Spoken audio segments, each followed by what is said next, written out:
Hello, ladies and gentlemen, and welcome to this. This is WWE/F in 1999 edition, volume, episode number 1.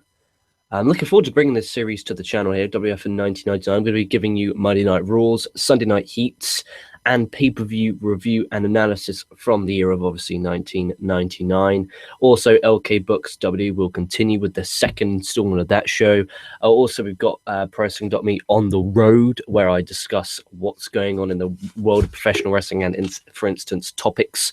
Check out my first edition. I did a positives and negatives edition of TNA Impact Wrestling, or the fuck you want to call it. Is the company called TNA or is it called Impact Wrestling? Who knows? That could be its own edition of On the Road.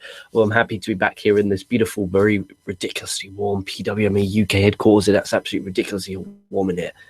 But in any event, I'm looking forward to bringing you this content. I understand that it's 3 p.m. UK time, so we're only looking at about 9 a.m. American time. So I'm not expecting the viewership figures to be very high. If I'm going to be honest, I'm expecting them to be quite low. But that's just for live views. I'm hoping that this really takes off because I'm sick and tired of coming on here and complaining and moaning and bitching and crying and complaining. I want to come out here. I want to be positive. I want to say, thank you. This is awesome. Please watch this. Please. That's all I'm asking to do. And I'm going to do that right now because I'm going to review the January the 4th, 1999 edition of Monday Night Raw. We have 9 pages of notes here, ladies and gentlemen. Yes, I'm a reviewer, and yes, I'm sad enough to actually take notes. Because why? Because I want to make sure I remembered everything, because there's so much that went on. Jesus, and the week prior to this, okay, so the week prior, so this is the last edition of the 1998 edition of Raw. The commissioner, who is Shawn Michaels, he's switching music Vince. And does he get fired? That's a question that gets answered right now in this opening segment of this show. So to kick off, we have a video packaging highlighting Shawn Michaels' career. Really decent stuff, actually. It's a really good, well-done video package. I'm thinking, oh, shit, they're going to do like a send-off here. I have no clue. So I've obviously seen the main event with Mick Foley and The Rock in the main event. I'm sure you all have here watching this right now. But I haven't actually seen the show. I haven't seen the build. So I was very interested and curious. That's why I started with this. And as this Michaels tribute was going on, and it's a really well-done tribute, Vince's voice starts appearing, and he's screaming, turn that crap off, turn it off. And I mean him saying, turn that crap off. So he comes out with the corporation, which is the WWF champion, The Rock, Shane McMahon, Test, the Big Boss Man, and Ken Shamrock, who are the WWF Tag Team Champions. Ken Shamrock, also the Intercontinental Champion at the time. Kane, Pat Patterson, and Jerry Briscoe. Vince claims Michaels won't be here tonight. Vince, I'm going to be honest, he's pretty damn underrated promo for his time. If you actually look at it and actually listen to what comes out of his mouth, I mean, he always speaks honestly. When he guarantees something, it normally comes to fruition, which I really like about Battle Wrestler, when he guarantees something. Like The Rock back in the day. If you watch a Rock pre-match promo, if he guarantees that he will win, he's going to win. It's the way it used. Bret Hart used to do that as well. Just a few examples there. So backstage, it clips to a backstage shot, and Shawn Michaels enters the building. He comes out onto the ramp. Shawn Michaels says this time he brought the cavalry with him. DX come out to join him. Shawn Michaels says his contract is ironclad, so you can't fire me, basically. Just awesome stuff.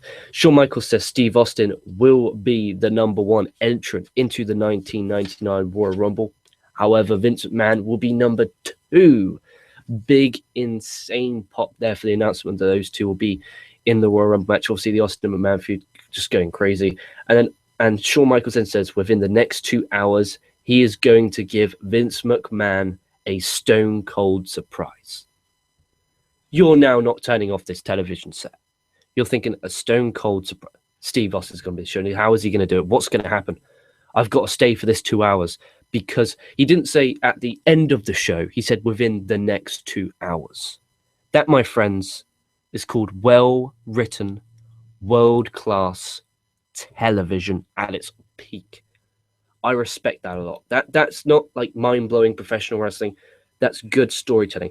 Now, with this series, there's a difference between a weekly episodic programming produced by a sports entertainment company compared to a wrestling event held by a professional wrestling company. When I'm watching these Raws and these Sunday Night Heats, yes, I am sad enough to actually watch it. I'm taking it this series. I've already watched Sunday Night Heat, and I might do that later on tonight. Back to the original point I was trying to make, is when I'm watching these from a storytelling, from a story point of view, I don't give a shit about how great the wrestling match is. This is Raw. This job is to get me hyped for the main event, which they did. The main event is the match that should be a good wrestling match, and the rest of it should be hype. They did that already in this opening promo, and get me buying the WWE pay-per-view / network if we're looking at it from 2016. This went about 10-15 minutes, and there was so much content. We covered last week's event. We got heel heat on Vince. We got now no DX and Michaels are back reunion together again. This is television at its fucking best, okay? It may not be the best professional wrestling on the planet, but I can damn sure respect what's going on here. We then have Ken Shamrock, the Intercontinental Champion and Tag Team Champion, facing off against Steve Blackman. No entrance, just walks. That's Steve Blackman. No, he doesn't have an entrance. He just walks. He's just this badass motherfucker. Oh, Jesus fucking Christ. That's you guys hear me a lot talk about Kevin Owens. You know, I get on this guy's back quite a bit. And lots of you complain about me saying, oh, I don't like how the fact I feel like I could physically take the guy. I legitimately feel I could bat the guy. And when I look at these two men in Ken Shamrock and Steve Blackman, I feel there is not a way in hell I would mess with them. If they came up to me, I'd say, here's my phone. Please don't hurt me. Because they're professional wrestlers. They're paid professional athletes. They are athletes. Why is it wrong? And don't give me this bullshit about, oh, okay, people, you need some sort of different body shape or body form. I don't care, quite frankly. If you are a paid pro athlete, if you have a gut, at least be muscular. If Kevin Owens came out and, okay, he may have a beer buddy, but he's ripped as fuck. Cool. I understand. It's just, it looks like he doesn't try. That's just my opinion. Heel heat, come up, bring it. I'm looking forward to that in the bottom. I'm going to get sorted for that. And when they're wrestling, they're not wrestling. They're fighting. It looks like a fight. Dan Severn comes out. He comes out with a neck brace. Shamrock slaps Severn. Referee gets distracted. Billy Gunn then comes out. He famous as Shamrock with the referee distracted. Blackman then just pins him to get the win. It gets Blackman over because he got a win. Gunn versus Shamrock feud also gets over. Severn and Shamrock also feud gets over. Just simple. The match was about 2 minutes long. There was nothing bad with the match. There was a few nice strikes. There's a few nice suplexes. Everything you would expect from a Steve Blackman versus Ken Shamrock match. And it's done its job. Then we have a backstage segment after the commercial break with Billy Gunn and Shamrock just brawling, like a physical brawl. I want to see them wrestle now. I want to pay to see them fight. And guess when they're going to fight? At the Royal Rumble. Simple. This is so simple. But it's perfection. That was great. That was generally magnificent. We have Mankind come out now. Mankind asks for a WWE Championship, WF Championship match at the Royal Rumble, as he already beat The Rock at Rock Bottom 98, but it was via disqualification or a dusty finish. I can't really remember the Rock Bottom 98 because that's the December pay-per-view, if I'm correct, for 1998. Vince comes out. Vince says his name connected with the WF title stains that championship. Great line there. And it's not even laughable. Or just great lines from Vince. Vince says Mankind versus Triple H will happen tonight. The winner enters the Royal Rumble and then could get a championship match at WrestleMania. And the guest referee for that match will be Shane McMahon, which again helps. Do you know why? Because Mankind attacked Shane 2 weeks ago on Raw. I can't put this over enough. That's magnificent. You're building a Mankind versus Triple H story for tonight's show. Both are baby faces, both on the same team because it's Corporation versus WF kind of gimmick going on, like they did NWO versus WCW. They're both on the same page. They're both on the same team. And now you're going to add in the heel referee. Just awesome dynamic. Perfection. Then we have Mark Henry versus Goldust. Goldust gets a good pop. Like, generally a better pop than most of these jabrones get these days. Could he be, though? Put in the comments, do you think Goldust is a very, very underrated pro wrestler? I do think he is. China and a girlfriend, and that's what Jerry Lawler calls him, comes out onto the ramp, okay, as this match is going on. She distracts Henry. Goldust hits the Shattered Dreams, which causes a DQ, because if you remember, Shattered Dreams is where Goldust has him up in the corner. He just runs and kicks them in the cock. China then cuts a promo saying, the other night was incredible. China then, in words, offers him a threesome. Henry faints. He doesn't legitimately, yaks and faints. Generally hysterical. I'm pissing myself. Entertaining. Sports entertainment. Awesome. You got Goldust's finisher over with the kick in the dick in the corner. You got Henry over a sexual chocolate. You got China now knowing, oh, something went on the other night. You now know that just so good. Please watch this on the network. Then we have Godfather versus Test. God, Test's fucks. It's like country music. It's awful. And again, it looks like a fight, not a wrestling match. It looks like they are legitimately going out there to beat the shit out of each other. Val Venus, though, comes up on the ramp. Another very underrated performer. Very, very underrated. Val and Test, then they brawled last week. This match ends with a double countout, and this was awesome. So Val Venus and Godfather, Test and the Godfather, I apologize, are fighting near the announce table. Val Venus is on the ramp. Double countout. Okay, Val Venus Test decks Godfather.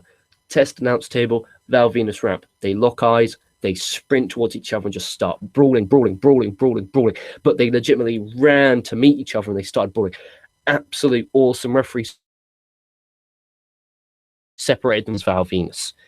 You know, the eye contact and then the sprinting, that's just fucking awesome. And you could feel the hatred between you wanted to see Val Venus kick Test's ass. Just superb television. Absolute magnificent. And for people who say the Attitude Era sucks, Godfather vs. Test was like half a star if you're going on the 5-star system. But the story it told was magnificent and spectacular and special. You will never get a time period like this again, ladies and gentlemen. I damn sure promise you. Okay? It may not have. So far, we've seen, 2 matches? Both stunk because they weren't good. They were just fighting. But it feels like I'm not watching a wrestling show. It feels like I'm watching a television show, which it is because it's a weekly episodic television show on a television network. Who thought I'd say that of Goldust Test and Val Venus? Just magnificent. And you care about each of these characters because they're all different. They're all unique. Fucking superb. Mankind versus Triple H. Remember, the winner enters the Royal Rumble match. Shane is your referee. I normally cannot stand the two faces wrestling each other, but we have a heel of a referee, so it kind of changes the dynamic a little bit. Match goes on for about 5 minutes. Pretty decent stuff. Triple H gets him with a roll-up, an insane fast count, like 1, 2, 3 from Shane, because obviously Mankind attacked Shane last week. They don't forget anything from these stories. This is fucking magnificent. This is superb. Storytelling at its absolute best. It does not and will not ever get better than this. Superb. They remember everything. Everything is touched on. Nowadays, nothing. You get 3 hours of matches. No storytelling throughout, no thread, no hype, no build, no promotion. Presenting you with that. They promoted this very well with the promo earlier on. There's a backstory, there's history, there's something on the line. There's a reason to care about this match. I cannot put this over enough. Getting emotional. Fuck me. Triple H then cuts a promo saying a win is a win. When it comes to the mic, he then pedigrees Shane. You think he's turning heel and joining the corporation, but he pedigrees Shane. Absolutely, just superb. You're now thinking, oh my God, no, why did Shane do that? Shane's with now H. No, just television. Mankind, oh, Jesus Christ, starts yanking Shane's up like a Kimura position, kind of. Okay, he's yanking it. Mankind then gets a mic. He demands a no disqualification match for the WF Championship tonight. Vince agrees. Mankind lets him go. Bribery until he gets what he wants. Bribery. When was the last time you saw bribery in the W? Another feeling. Another thing that can be done. This is just beyond special. Good booking. Perfection. Great mannerisms. Great stuff from Vince. Perfect. Edge versus D'Lo Brown. Both lower mid-carders, but they have stories, characters, and you, again, this word, care. Edge hits a running crossbody over the top to the floor that was very nice. D'Lo with a beautiful running sit-down powerbomb. This is kind of your, indie kind of match here. Really good stuff. Terry Runnels and Jacqueline comes out. Remember, Jacqueline is pregnant. Terry, I apologize, is pregnant at this time. We have a fucking pregnant story going on, okay? So Terry then goes up on the steel steps to get Mark Henry's, to get D'Lo's attention. D'Lo goes over, but As D'Lo's going over, Terry thinks D'Lo's coming over to attack. She slips off the steps, flat back bumps, hard on the floor. Her selling is perfection. D'Lo's there. The match stops. The match stops immediately. D'Lo checks. D'Lo feels bad because that human element. He checks, and he's concerned. We get, what do they call GMTs, ambulance service, we call them. Stretcher job for Terry. We have a backstage segment after the break. D'Lo looks upset as Terry is being checked on by the doctors. You're now going to tune in next week, see what happened. That was great. That was riveting television. I was there like, I was there. You forget this isn't real. It doesn't, like, I can, after watching this morning, there is no way I'm going to watch Monday Night Raw tonight. Because if I do, I'm burying the fuck out of it. There is no way. Not a chance in hell I'm watching Raw tonight at 1 a.m. I may watch Raw tomorrow and do a review tomorrow night. That's a possibility, and that potentially will happen. I have to have a day to digest this because it was just 2 hours of phenomenal television. D'Lo Brown and Terry Runnels in a story that I now really care about and can't wait next week to find out what happened. I can't put this over enough. Just go on your network. Even if you don't have the network, I don't care. Just find a way to watch this, please. Then we have Kane. He comes out. Who's he facing? Briscoe and Patterson. They stuck Briscoe's body shot to the back of Kane's gear. Really, really, really, really funny. Shane then announces Briscoe and Patterson are Kane's opponents. Vince comes out and says, Kane, make them pay because they are responsible for Shane getting battered and bruised and brutalized by Shane 2 weeks ago.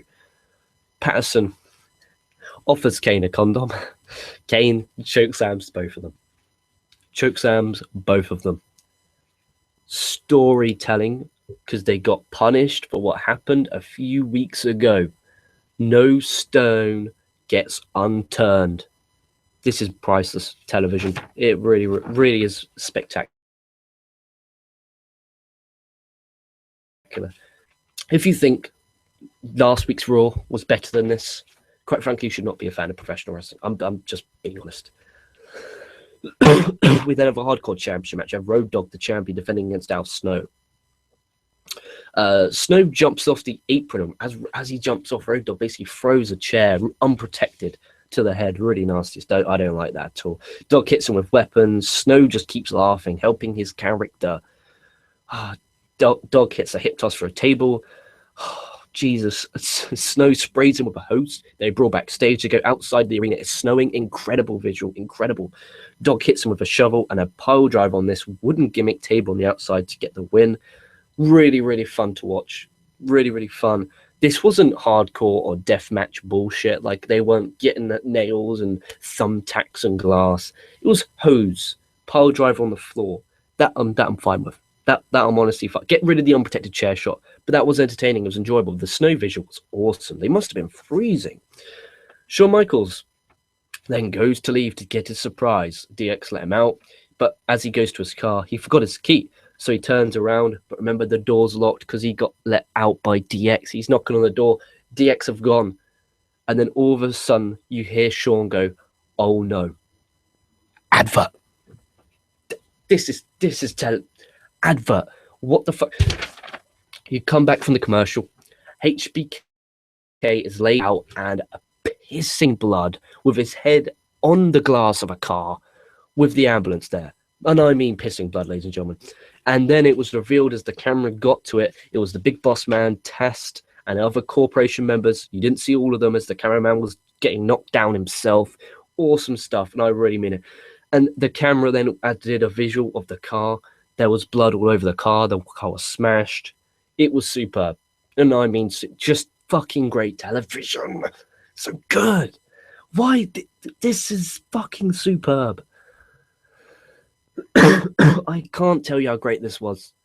This is just, it's television at its best. It will not, does not, and can't get any better than that.